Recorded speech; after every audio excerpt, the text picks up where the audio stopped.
Welcome to the InnovaBuzz podcast, where our job is to help you build visibility, professional credibility, and connection with your ideal client by putting the human at the center of innovative marketing, so you can build and strengthen an engaging, enduring relationship with your ideal clients. I'm Jürgen Strauss from InnovaBiz, and I'm honored that you're here with me. If you haven't joined our wonderful marketing transformation community yet, go to innovabiz.co and collect your free gift as well. Do subscribe to the show and also leave a review because it helps others find us. Let's get into today's masterclass on this InnovaBuzz podcast.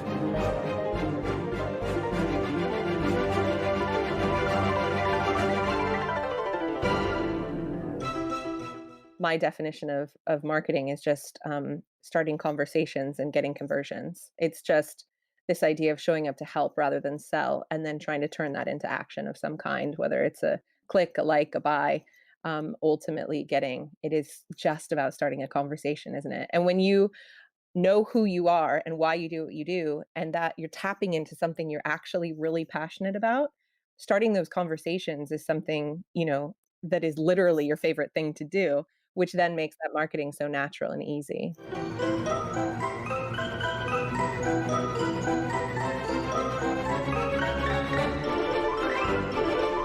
Welcome back. I hope you've had a fabulous week so far. If you haven't yet listened to my recent conversations with Brian McMahon of Expert Dojo and Bob Coolhan of Business Improv, then do check them out. But only after you've listened to today's episode, of course. I'm really excited to have on the InnovaBuzz podcast as my guest today, Nichole Smith, Nick, as she likes to be known. She's a marketing specialist, an artist, and an author. Her purpose and passion are to help petpreneurs find freedom and fulfillment by building brands instead of just businesses. She's dedicated to helping entrepreneurs avoid poverty and burnout by finding their unique and sustainable competitive advantage and using it to stand out in an incredibly saturated marketplace. She believes your business is not your baby, it's an experiment, and it exists to support you, not the other way around. In our discussion today, Nick talked to me about finding and articulating your why through why mapping. We talked about building an audience around that why. And we talked a lot about the psychology of colour and how it applies to your business. Without further ado then, let's fly into the hive and get the buzz from Nick Smith.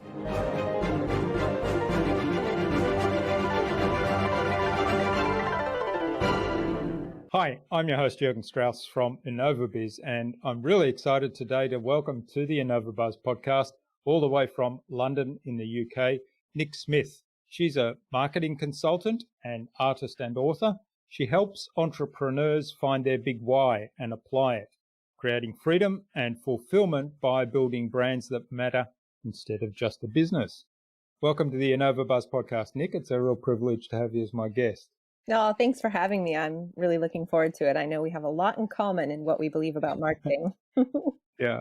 Now, Natasha Vorompiova, who was our guest on episode 311 of the InnovaBuzz podcast, suggested that we have a conversation with you. So big shout out to Natasha. Hi, Natasha. Thank you. Now, in looking through your career, you started out as a commercial photographer. I think you did a lot of work with pets, and then you owned a dog boutique and co-founded a multi-million-dollar dog brand. And now I'm guessing that marketing was something that you kind of learnt in building all those ventures. And now you're helping other people with their marketing and branding. So how did you kind of fall in love with that part of business? Yeah, well, when I started, I was a college student and I got into the pet space because as a 20-year-old, I did what you should definitely do when you're a broke college student and adopted a Great Dane puppy. And that kind of descended me into that world. And I knew at an early age, because of the internships and stuff that I'd done as a photographer, that I really wanted to have a really strong niche. And so the pet space presented itself and was perfect for me as a new puppy mom. And it was an hugely emerging market at the time. I had no idea then just how successful the industry would be. It continues to grow. So it ended up being a really good choice, even though people gave me a lot of crazy looks when I told them I was a pet photographer back in 2005. But what was really interesting is I was also training as a graphic designer. So I have always sort of done photography and design side by side, which led me into the commercial world and doing a lot of work for brands instead of just, pet owners. And that catapulted me into a world of marketing, and obviously marketing communications, doing photography and design side by side. And around the time I started, we launched this brand, Dog is Good. I had two business partners there. They had the name and the idea, and I was sort of the creative person to do the product design and the logo and all the, copywriting, that kind of thing. And so we set out to build this lifestyle brand for dog lovers, which was t-shirts and hats and stickers and mugs, in a category that didn't really exist at the time, because the only place you could kind of get that kind of thing was at, dog shows, things that were like not necessarily very fashionable. So we kind of set out to create this brand. And what I learned in the process of building that business over years was just how powerful it is to be selling an idea or a feeling instead of just a thing. Because what we learned quickly was, as we watched people interact with our products, we learned that what we were selling wasn't just a t-shirt or a hat. It was selling the feeling that people actually felt when they were with their dog, because they would relate so heavily to the language that we used in some of our sayings and artwork and stuff. And it gave them such a positive buzz. So that was a real takeaway for me. And when I moved to the UK, I met my husband and moved here in 2012. I ended up doing a master's in marketing, which sort of capped off, this 10 years of entrepreneurial service-based business and manufacturing business, and really helped it was an incredible education in the way marketing is taught versus the marketing that I learned sort of in the school of hard knocks as being an entrepreneur. Yeah. Yeah. It's interesting, though, you mentioned that, selling ideas and selling feelings is a key part of marketing. And one of the things that I find quite fascinating looking at, particularly when you look at advertisements for pet food, is probably the thing regarding pets that's marketed the most through television advertising and so on. And I always wonder, because it's portrayed as, this food is really great because your pet loves it, and it shows either dogs or cats, usually the typical home pets, feasting on this marvelous meal, and you get this idea of, the cat or the dog really likes this food better than some other food. But that's not who they're marketing to, right? They're marketing the feeling of having taken good care of the pet to the pet owner. Absolutely. Which I think is a real fundamental lesson for all marketers.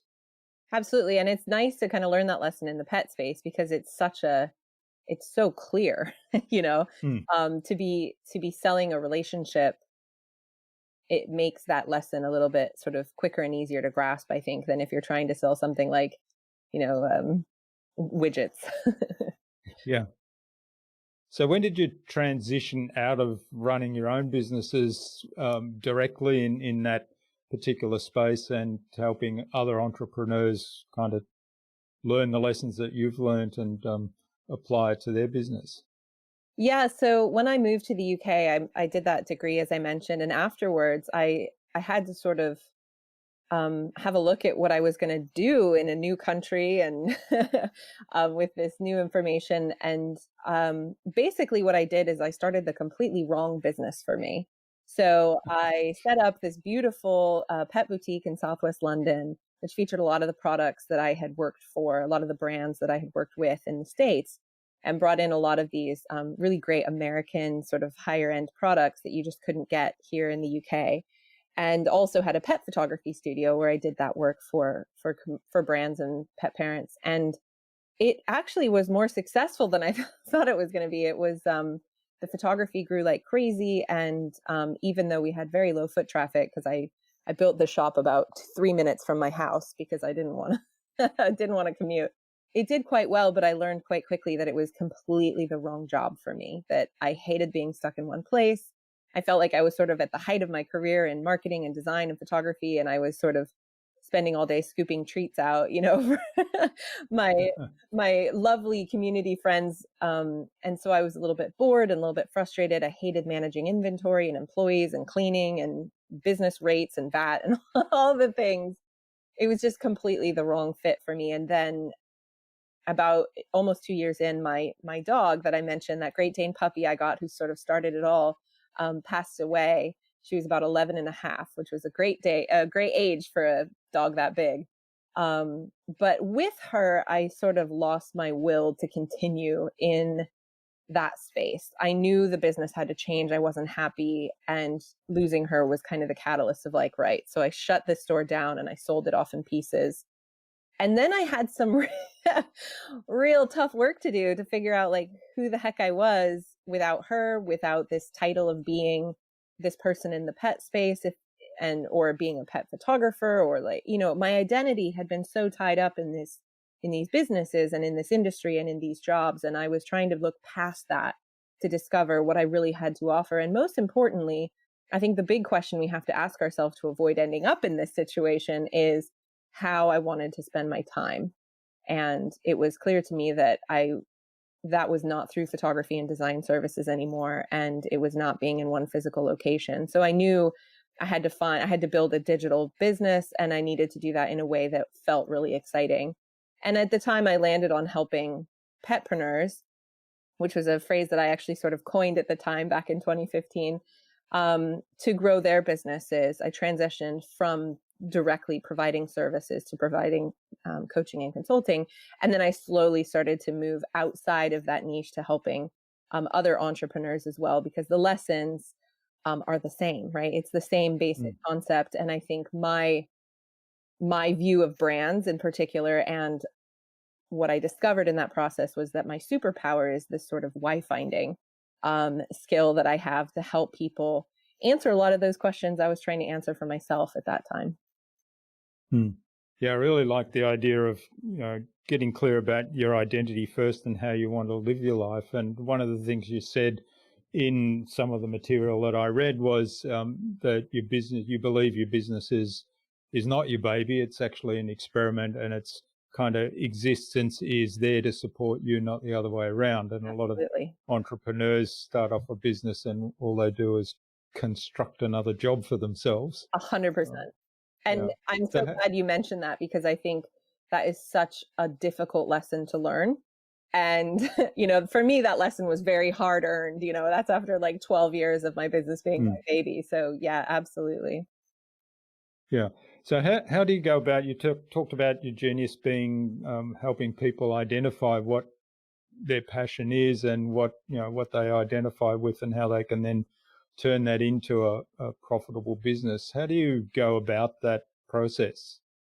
Yeah, great question. So I think part of my discovery was that the skills as a designer and a photographer and doing these things I was doing in marketing was a particular sort of mix of stuff that made me really, really good at being able to see past what people were saying, to be able to show them what they really meant. And I did that through images and design and words and products. And what I realized is that we all sort of need a mirror when we're going through that process of trying to figure this stuff out, find our purpose, like find our clarity, alignment with what we want to do. Those are almost impossible questions to answer by yourself, because you just spin and spin and spin in this vortex of ideas and thoughts and questions. And when I actually went through this process myself, I created an actual exercise that I call why mapping, to actually get all that stuff out of your head, literally get it down on physical paper, and then sort it in a way that gives it meaning.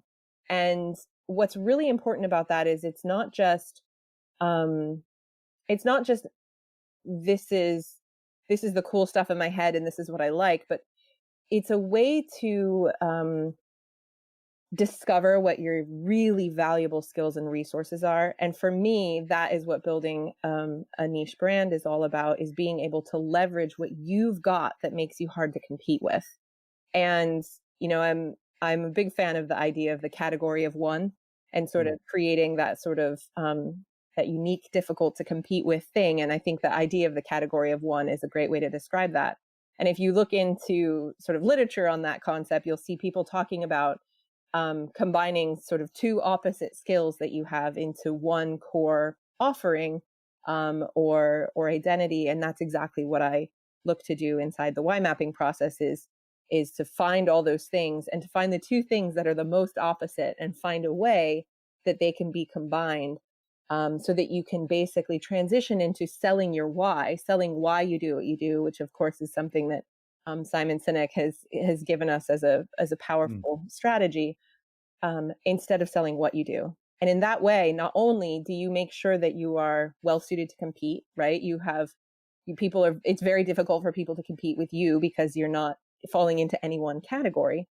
It allows you to charge whatever you want because there is no sort of standard rate for this thing that you do, because it's weird and wacky and unique.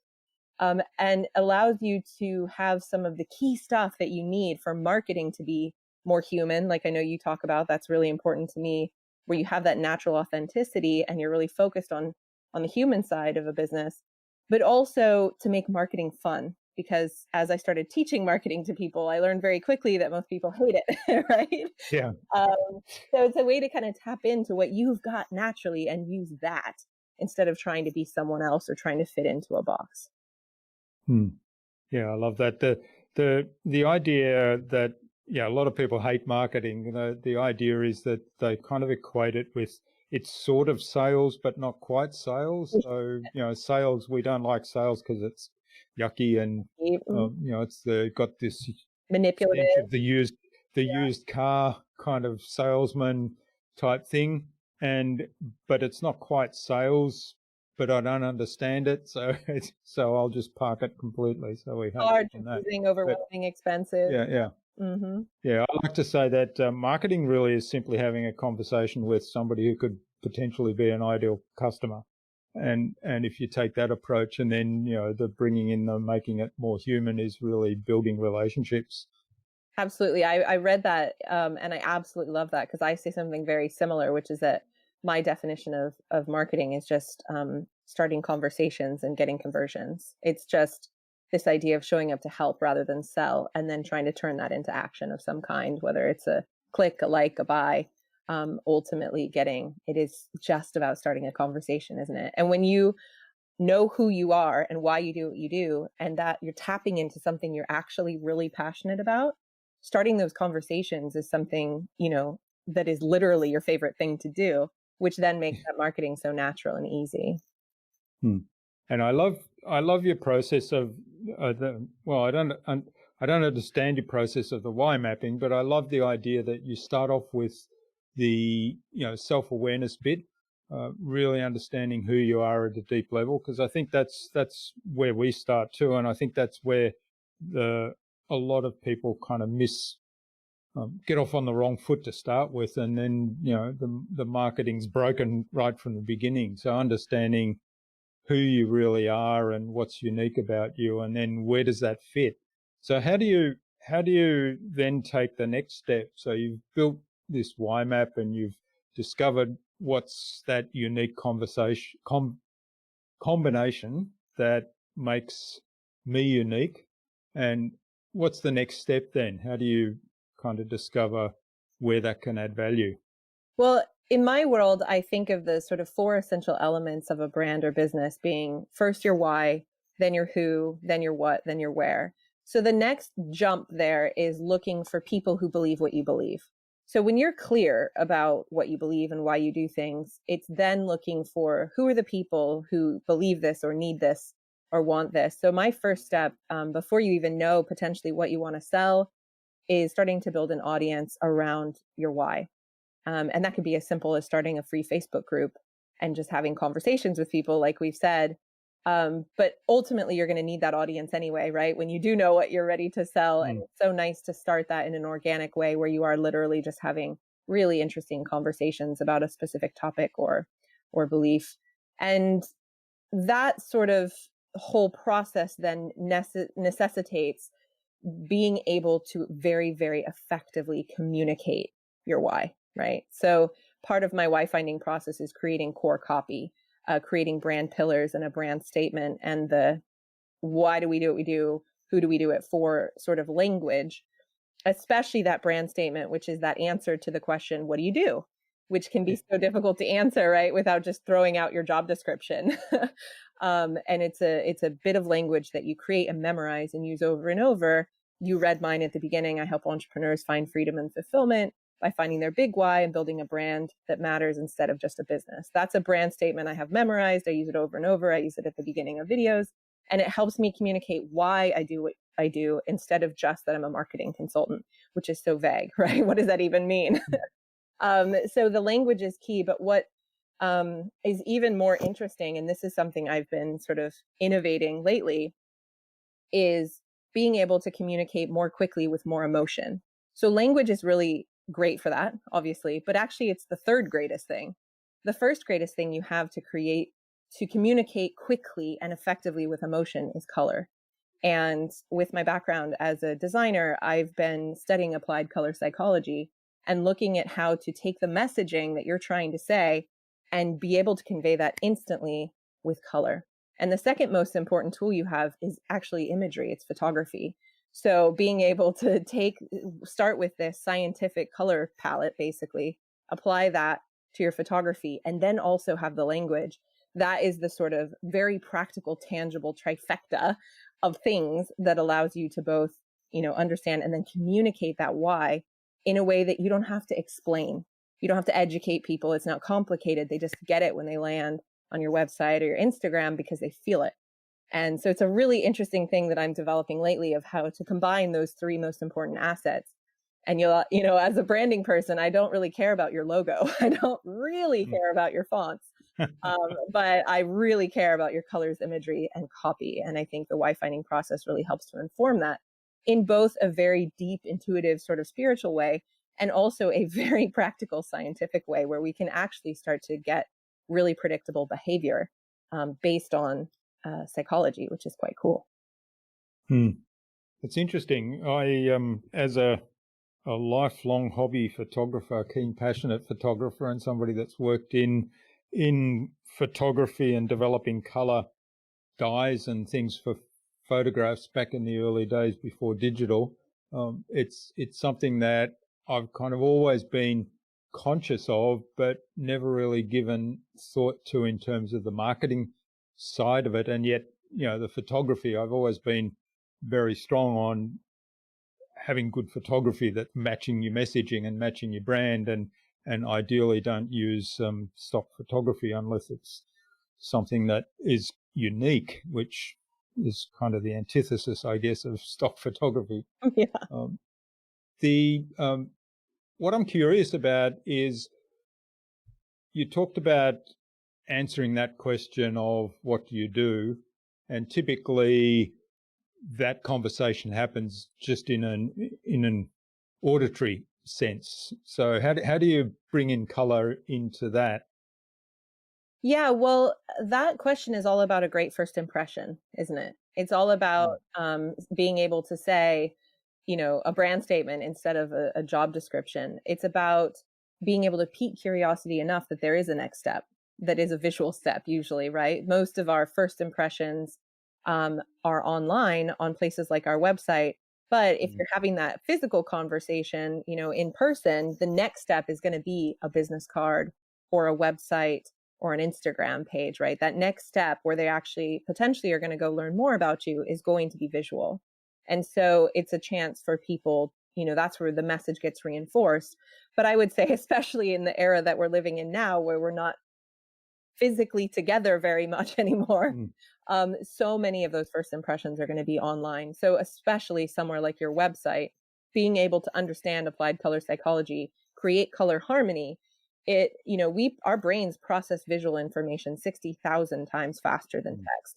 which I'm sure you probably already know. And that means that, in the world we live in now, where we have 2 seconds, 3 seconds to get someone's attention before they bounce away, it becomes really essential that we grab them first with that color and imagery before they even have time to read anything, right? So we all know that that all important headline is so important, but actually so is the color palette. And it's not just about use blue because it means trust.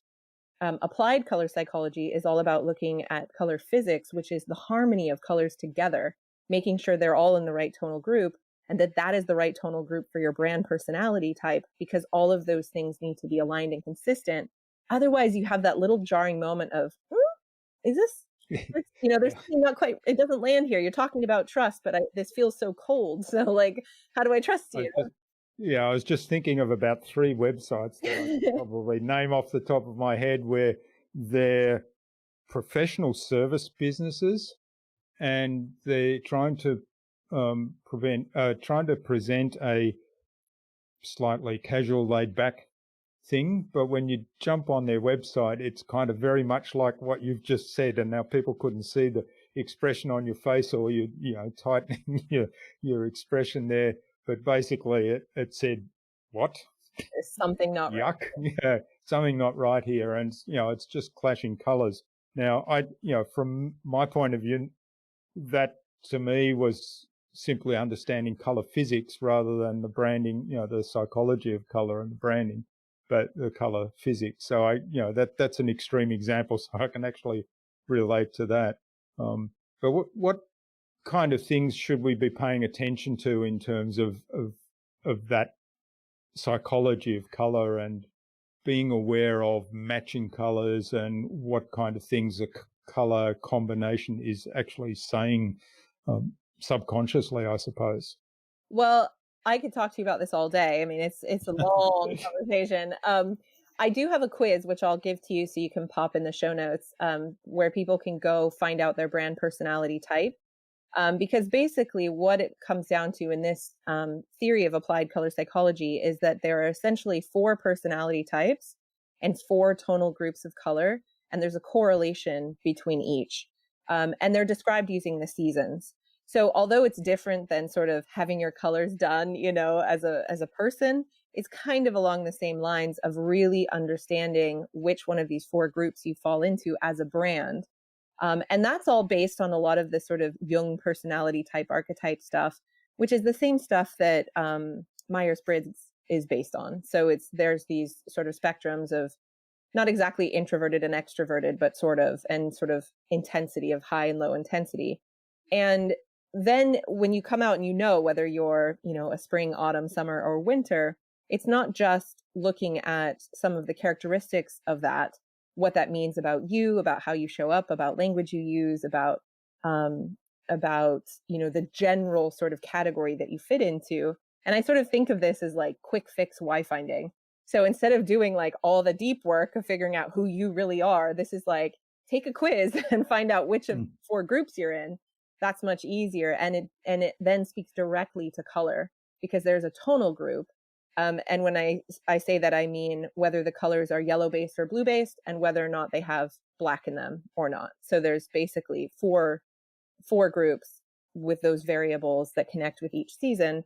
And you use the tonal group that is connected to your brand personality type. And you learn a lot about both yourself and how you need to show up to be consistent, but also that is the exact personality type you're going to attract. So you now know all this stuff about your ideal client and their psychographics because you know exactly what you're projecting very scientifically, not just based on, how you and I would have done it for years before knowing this stuff of like instinct and sort of our own bias and our own likes and dislikes, because you and I will both have our own season. So we'll be drawn to yellow based or blue based colors and whether or not they have the black in them. So that will get filtered down to any brand or photography that we would work on because of our own bias. But this negates all of that and is like, here's a formula. If you like it, use it. And it gives you so much information about these really key points. So actually, it's a really great sort of, quick fix. I talk a lot about having spent my whole career looking for really quick fixes for entrepreneurs. And this is like the most powerful, quickest one I've actually found. And like you, I didn't really think that much about color. It's nice and I enjoy it, but it wasn't until I really started to study this and apply it that I really could see the power of just how effective it is and how quickly. Hmm. All right, that's fascinating. Yeah, well, I mean, I've got a set of colours on my website, and I'm fairly strict about using those colours or kind of matching variants of those, knowing colour physics. The colours themselves were done by a designer who did take into account psychological stuff in design, so in Gestalt theory and that kind of thing in design. So I'm trusting her instincts on that, but I don't know whether she actually went that deep to understand my particular style. Well, And what's that. really interesting about this is it's a really new sort of area Mm, of science. There are not a lot of big brands or designers who have gone this deep into this idea. And the thing that's really different about it is it's not just color psychology and it's not just color physics. It's the combination of the two. And mm, what that actually means is that, again, we're not just looking at blue and its implications for our associations, which, associations would be conscious. So, um, yeah. if you were to quiz people or do a survey, they would tell you blue is high quality. Sometimes there's an association with tech, with trust, with a lot of these sort of conscious things that we can say about blue. It's the world's Mm, favorite color. Um, but what's actually happening subconsciously with blue is that it is mentally either soothing or stimulating for us, depending on the color or the tone. And so it is triggering us mentally. Whereas red is triggering us physically, green is kind of a balance, and yellow is an emotional um, sort of trigger. So when we know those sort of psychological primaries, then we apply on top of that these tonal groups, because yellow isn't yellow is yellow, mm, right? There's a million different colors of yellow. yeah. And some of them are going to have these really positive psychological benefits, which are connected to happiness and self-esteem and self-confidence. And some of them are going to have this sort of shadow side of anxiety, depression. And that will depend on the color yellow and how much yellow we're using and what sort of space it's in. Is it a pop color on a website, or are we in a room of a very blue, green, yellow and stuck there for days? They're going to have Mm, very different impacts on us. So it's funny how, especially being a designer for 15 years, you didn't know this, and now knowing it, it's really interesting how strict you have to be, really, if you want to achieve this color harmony, which is what it's really all about, which is making sure that it's not just whether you're using blue, red, and green, because those are the right colors based on their psychology, but also the blue, red, and green from the right tonal group, which is based on that color physics, that color harmony, which is what allows you to really create that likely, predictable behavior. mm.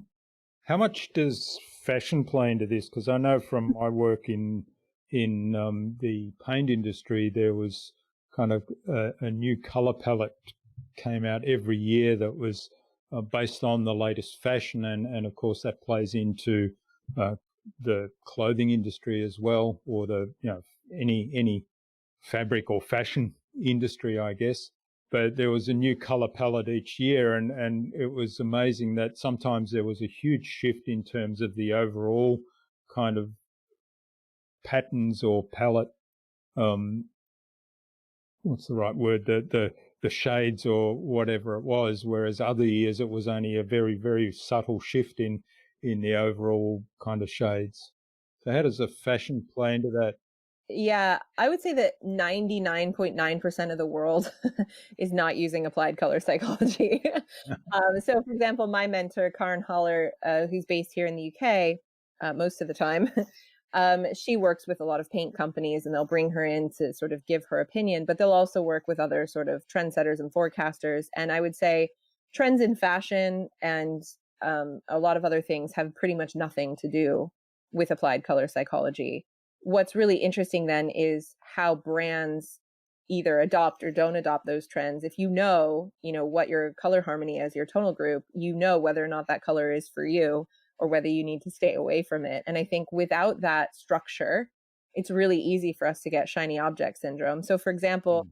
we were talking about imagery, right? And how important it is to have your own sort of images done if you can, especially I think if you're the product, right? If you're a Yeah. coach or a healer or something and you're the person, you're the thing they're buying, then having a, great photography of you is really important. Well, if you want to use this model, then it's very important that in those images, what you're wearing and certainly the Mm. backgrounds and the environments that you're in fit your color group.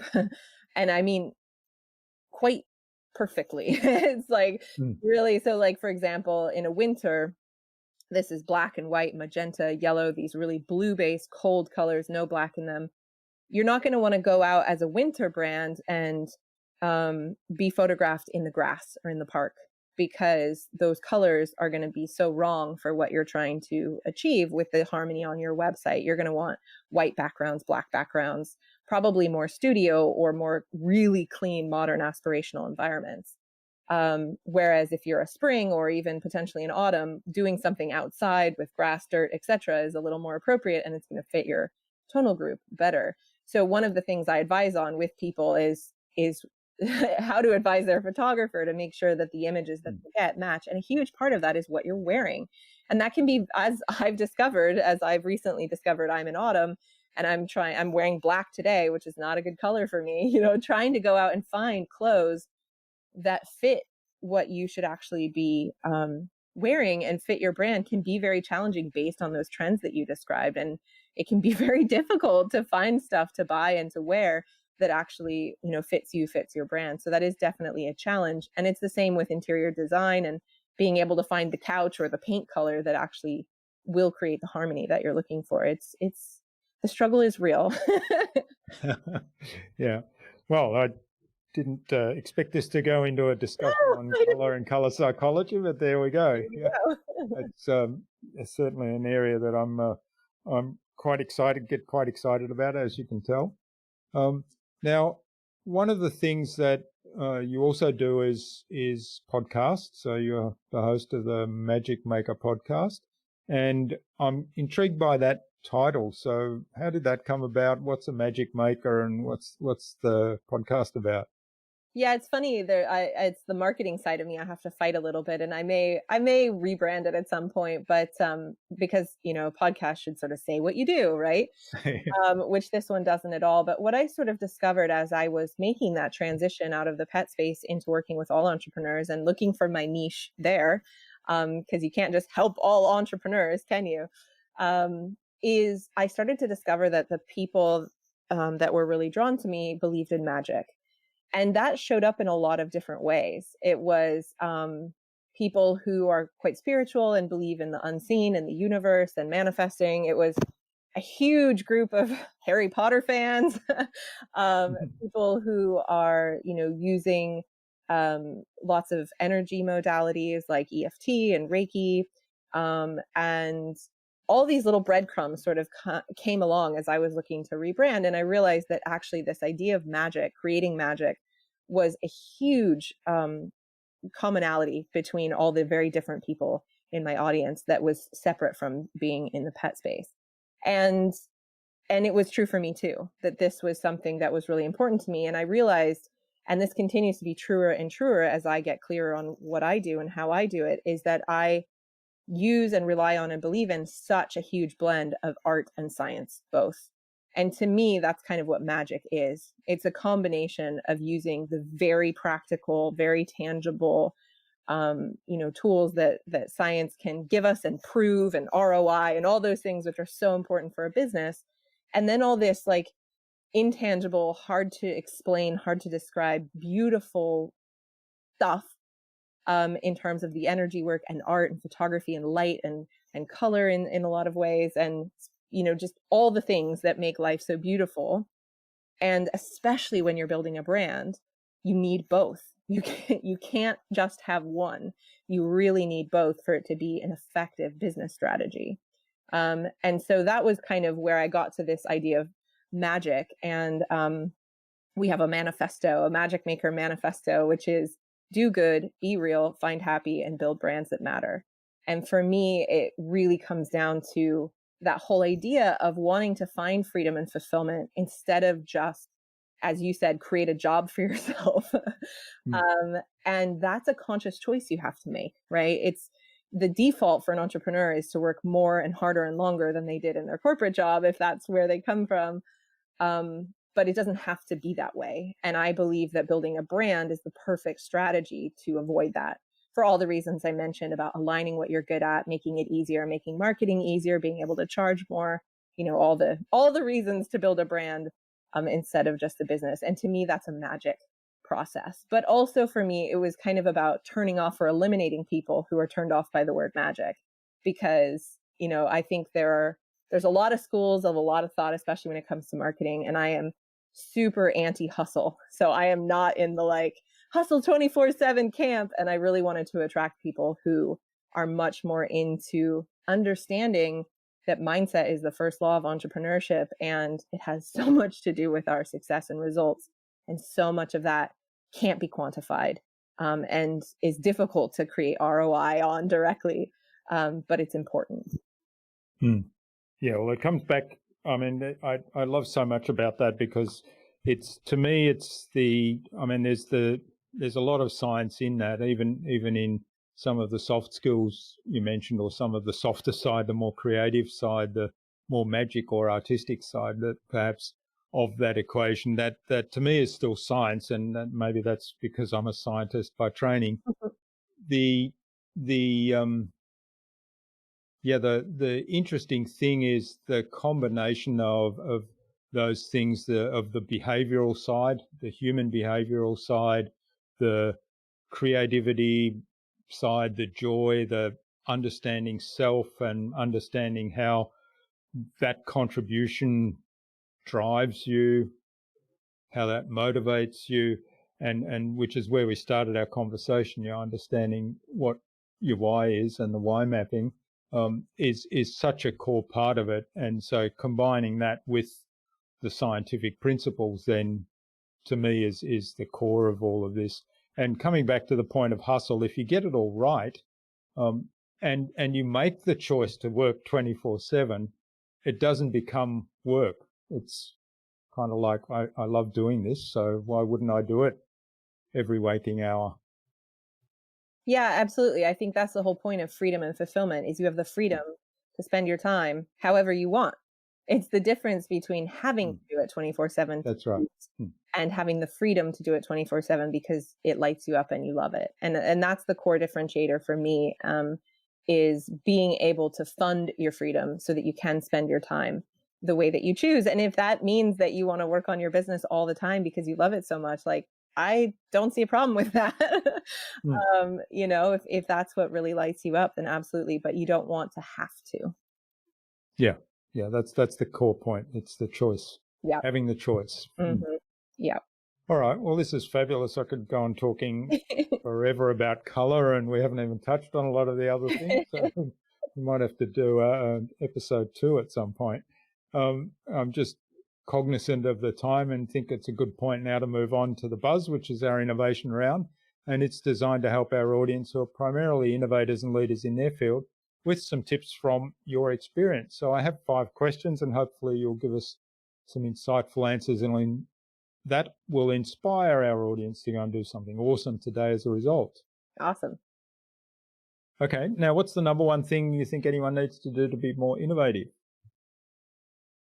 You've got to let go of perfectionism.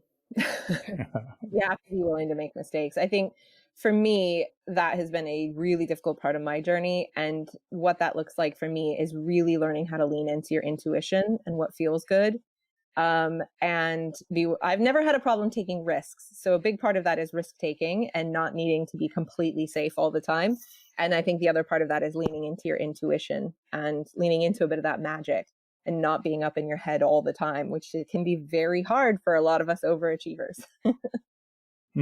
So when you say leaning into your intuition, what do you mean by that? Is that more having more trust of this is something I want to try and this will work, or is it something different? Partly it's about self-trust and really learning to listen to yourself over the other noise, whether that's, your partner or your friends or the outside world, listening to your gut. Martha Beck talks about using your body as a compass and being able to drop into your body when you make decisions and see how you react when you consider options, that sort of thing. I think wildly useful when you're trying to do, certainly more useful than getting into that analysis paralysis of trying to know all the things and make the perfect decision, right? So I think, yeah, for me, it's been a pendulum swing of trying to be perfect to trying to listen and be aligned with what I know to be true, even if it's scary. And that's where the risk taking comes in, of being able to take risks. And that's an inherent part of being a good entrepreneur. We fly in the face of uncertainty, right? That's the deal. And that can be really scary. And a lot of the learning comes from things that go wrong. 100. It's not necessarily failure. It's just another lesson. Yeah, I think it was last year, Amy Porterfield was talking about how her goal was to make like 100 big failures for the year. And I thought that was so brilliant. I think that's exactly how it needs to be. Right. All right. Now, what's the best thing you've done to develop new ideas? So I mentioned earlier that once you find your why, the best thing you can do is start building an audience. And I think the best thing you can do to innovate new products is to listen to your audience, especially when it's an audience you've curated based on, your unique skills and resources and what you believe, is to listen to their problems, listen to what they need from you. And Jeff Walker talks about like imagining the best possible perfect solution to the problem and then creating the best as close as you can get, and then continuing to iterate and improve until you can get close to that perfect solution. And that's exactly what I believe as well, that listening to the problem and doing the best you can to solve that problem in the best way you can to start with, knowing that it might not be perfect. And for me, that's the idea of the minimum viable product, right? It's listen, throw something out there and test it before you heavily invest in the name and the branding and making it perfect and doing the whole course and all that kind of thing. You throw a beta group together, you test it, see if it resonates, get feedback, and then you can build it into something bigger. That's my favorite strategy. Yeah. And of course, having a community is the perfect place to do that. Absolutely. So I did want to actually cycle back to that one, because it occurred to me when you mentioned it earlier in our conversation, and I kind of got distracted with color, I think. And that's where your preferred place is to set up community, because one of the things that I'm finding, and it's probably nearly 2 years now that I've kind of taken a complete Facebook diet, and I always hate it when somebody says, we've got this community on. If I buy a training program, they say, okay, you have to be part of this Facebook community to have the conversation and share experience with the other students. And I think, oh no, I have to go back onto Facebook again. So what's your preferred place to build those communities? Yeah, I think that's such an interesting conversation. It's been coming up a lot, like in masterminds that I'm a part of, and also masterminds that I host. This idea of, can we grow our business without Facebook and Instagram, because I hate being there. So that's like a whole nother side conversation that I think is interesting, and I'm hearing it get louder and louder. So I think there will be a time when we need to really think about that. Right now, however, I still feel like you got to meet people where they are, and most people are on Facebook. And so getting someone to come on to another platform is a huge, huge leap, big ask. That's the big problem, isn't it? It's kind of people are on Facebook, but Facebook ads are still so powerful that if you get people to watch your videos, you can remarket to them in advertising when it is time to launch. So my advice still is to create that free Facebook group. And I know that there's friction there, and I certainly am not a huge fan of spending time on Facebook either. But I have heard from students who either start a Facebook group just to go into that group, or Facebook page just to go into that group, or they just don't spend any time in their feed, and they just, spend time in the groups that are connected with, the courses or programs that they're a part of. So it isn't a perfect solution, but it's fast, it's free, and it's somewhere where people already are. So it eliminates that extra inertia of having to get them somewhere else. Yeah. All right. Oh, it's an interesting perspective. Okay, now what's a favorite resource that you use most often? Okay, so this question, you were asking about innovation and specifically about productivity, right? Um, in terms of resource, or what sort of resource do you mean? Well, it's up to you. Okay, so um, I the first thing that came to me when I was reviewing these questions was the idea of productivity, and that's like one of the things that most people ask for in most audiences is I Mm. need that tool for being more productive. Yeah. And again, for me, that comes straight back to mindset and energy. And again, that has been a long journey for me. I would not have said that like 5 years ago. I would have been like, give me an app, give me a course, Yeah. planner, you know? But now, really, the way that I know I have to manage my productivity is trying to do whatever I can to get myself back into a flow state. And for me, that requires sleep, exercise, mental space, and unfortunately, because I've railed against this my whole life, structure. Because I feel like nothing gives us more freedom than structure, actually, because we don't want to feel guilty about what we're doing or not doing. And I've found, especially with a lot of the women that I work with, it's never enough, right? Whatever you achieve in a day is never enough. You always feel guilty. And having that structure and having a system for knowing exactly what your spaces are to do that bigger, expansive, creative, working on the business instead of in the business work is what keeps you closer to that flow state. It's where you get that satisfaction. And if you are only ever checking, things off the to-do list, you don't get that satisfaction, which then gives you more guilt, which then turns, just turns the whole flow state off. And I think it's that idea of being in creativity or reactivity. And we spend so much time as entrepreneurs in reactivity. And I think productivity is really about, that's a lot of idity words. Productivity, creativity. I think productivity really is about being closer to that flow state and being in a more creative state. And that is one of the things I find with why finding is when people get it, when it clicks, they get into that flow state for a period of days or weeks where it all comes out, right? They're writing all these blog posts and they're creating all these products, and because they have tapped into something that is natural and inherent. And I think that that's the secret, is not forcing it. And that requires some structure. I hate saying that as someone who doesn't like it, but yeah, for me, that's where freedom is found, which is where feeling like I can actually get so much more done in such a smaller space of time. And also that means turning off when it's not working and not forcing it, and going to take that rest or walk or bath or spend time with my kid or whatever. Mm.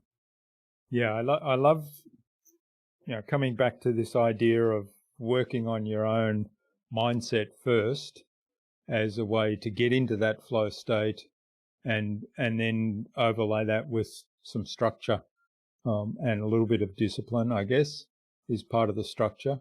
But the paradox of that is that, people are looking for the shortcut or the magic wand that's going to solve their productivity problem, and yet that is the secret. I That's the know. secret to it. Yeah, And I relate to that because, like I said, I was that person for like probably 10 years. Like I just, yeah, yeah. but that thinking comes from a scarcity mindset.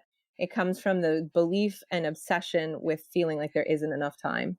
And so you need the quick hack and you have to do it faster because you're in a state of feeling like such incredible pressure on your time, probably on your money as well. And it's that sort of self-fulfilling prophecy of like the more Mm. you feel that way, the more it becomes true.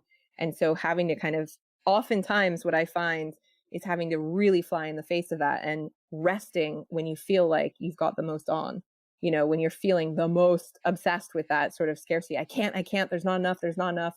That's when you need to stop and pause, rest, do some of that energy work, because it's amazing how untrue it is when you are able to step outside of it. But when you're Mm. in it, it's horrible. So yeah, that's another really hard earned lesson for me.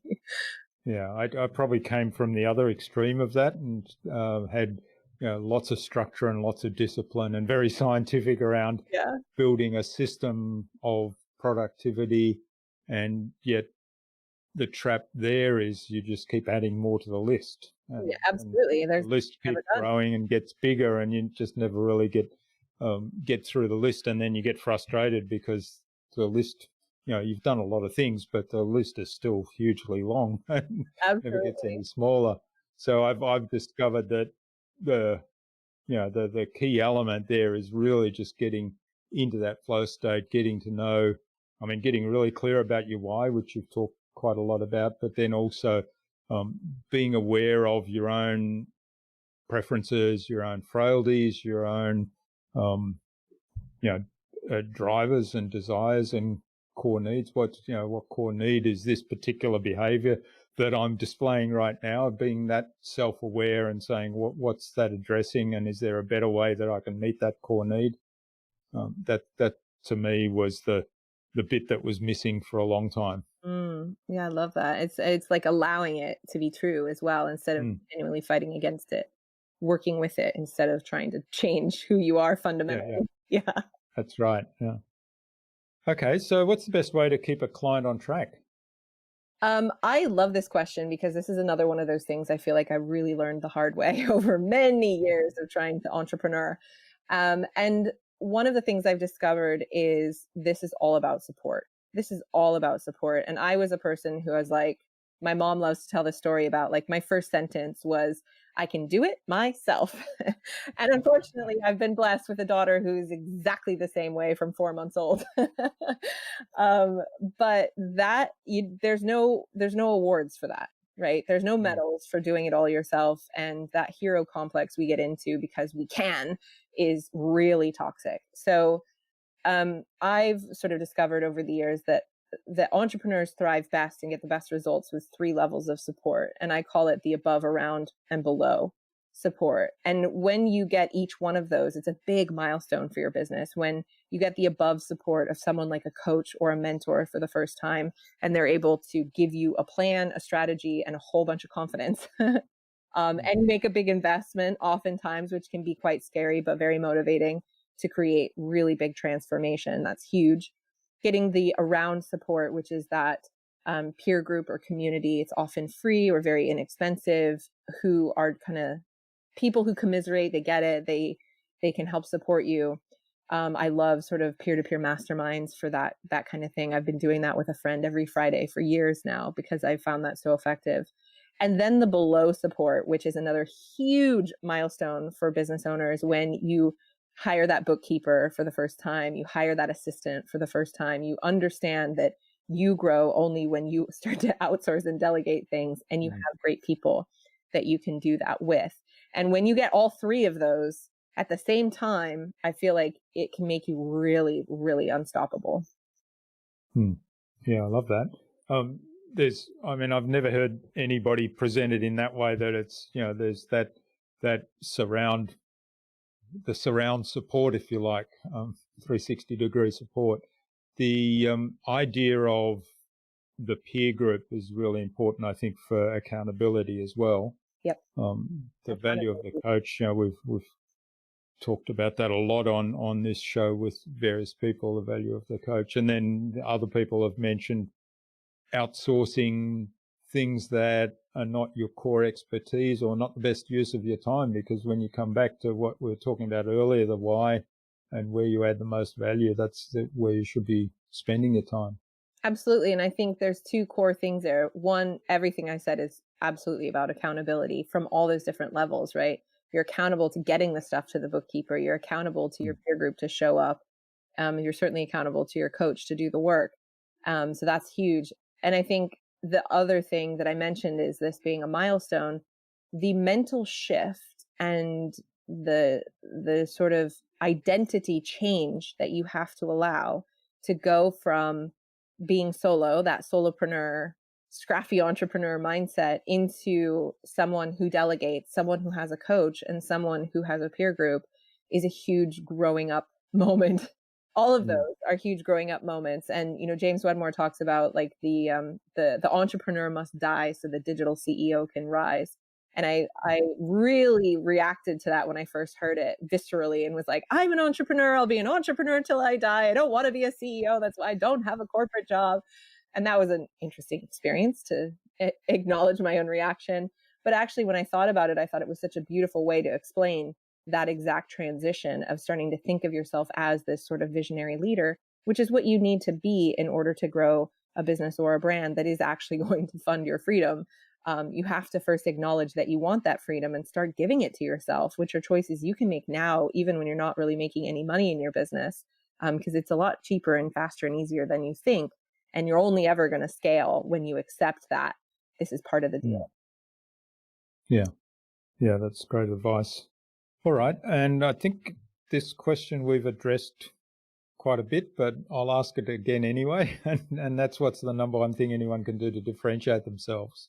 You got to find your why. Yeah, absolutely. You got to be able to sell why you do what you do instead of just what, which again, of course, comes back to that concept by Simon Sinek of people don't buy what you do, they buy why you do it. And it's two pieces of that, right? It's being able to differentiate yourself so you can have success, right? It's a huge part of being successful in standing out in a crowded space, in making more money, in having more profitability, in being able to attract and retain top talent. All those things require differentiation. But it's also for me about that piece of being an entrepreneur who likes your life, right? Mm. Of being able to be working in purpose. Because there are a lot of people making millions on the internet who aren't happy. And Yeah. they've built this great business that absolutely doesn't fulfill them at all. It's just they found a great niche, they found a great gap in the market, they built it, they did it, it's amazing. Then they're asking the question, what's next? And that's where this, find your why kind of comes in again, because it's like, well, you know how to build a business. Like, why don't you do that as a brand and build something that actually matters to you? Now that you can do that. So I think at every level for every entrepreneur, that's the key for me is investing the energy and the time to really explore those questions. Yeah, I love it. And we've discussed that at great length today, so I don't think we need to revisit that again. So thanks, Nick, for all that you've shared today. This has been really wonderful. Now, where can people find out more about you and your work and your podcast, and maybe even reach out and say thanks for what you've shared today? Yeah, so I'm on Instagram at Nichole Smith, and that's JNICHOLE Smith. The quiz I mentioned, I'll pop over to you for the show notes, but it's go.jnicolesmith.com/quiz. And that's where you can go find your brand personality type. So I would definitely recommend everyone do that. It's kind of a fun little thing to find out. And also it will help inform your colors. So if you want to geek out on colors like Jürgen and I did, then you can go check that out. Those are the two best places probably to start. Great. All right. And we'll have links to those on the show notes. So do you have some parting advice for our listeners today? Ooh,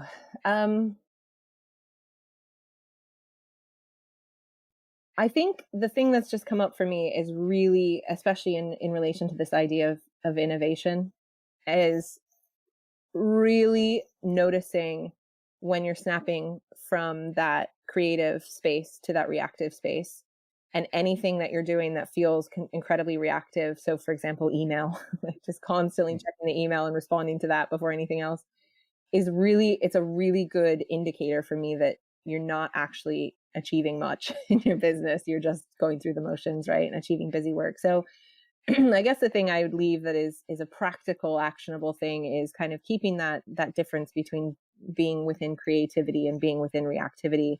And when you're noticing that you're reactive, taking a stop, taking a pause, and doing something to get you back into that creative space that just feels really good. Because ultimately that's where the magic happens. Yeah, I love it. I've taken, actually the last couple of weeks, I've shut down the email. I've actually closed the email window for the whole day. And then sort of at the end of the day, for about half an hour before I wrap up for the day, and that's kind of probably the lowest energy point of the day for me, work-wise, I'll open up the email and I'll go through my email. And I have had the occasional person say, haven't you seen my email? And I say, well, no, I haven't opened email yet today. But actually the world hasn't stopped. So, and I've gotten a lot more done. So it's amazing, isn't it? Yeah. It's hard to sort of have that self-control, I think, to do that. But yeah, I've fully outsourced my email now. So I spend very little time in my inbox, which is the greatest thing I've ever done.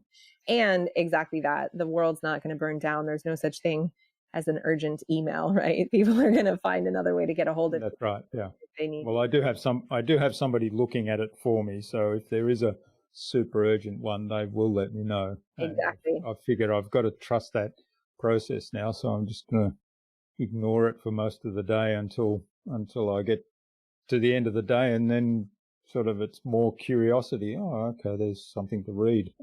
It's that below support as well, isn't it? That's a really key one, is having that person who can take that thing off. Because like you said, it doesn't really add any value to your business. That's right, yeah. All right, well, thanks so much for sharing your time and your insights with us today. Actually, I need to ask you one more question, and that's who else should I get on this show and why? Ooh, yeah. So I think it would be really interesting for you to interview Dr. Romy Mushtaq. She is founder of Brain Shift, and she talks all about the mind science of workplace wellness.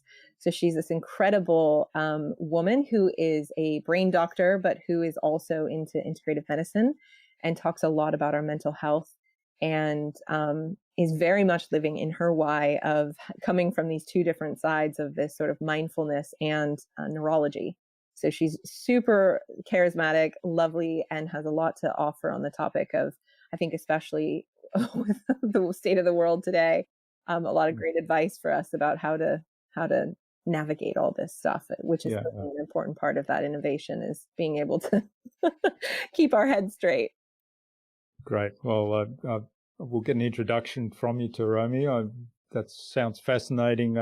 One of the things I'm kind of curious about, and it's become a little bit of a hobby, is neuroscience. So you'll love it. Really keen to have that conversation with her. Yeah. All right. Well, thanks so much for sharing your time and your insights with us so generously today. I've really enjoyed our conversation. I think there's probably another conversation in us together, and maybe we'll follow up on that a little bit down the track. So all the best for the future, and let's stay in touch. Thanks. Sounds great. Thanks for having me.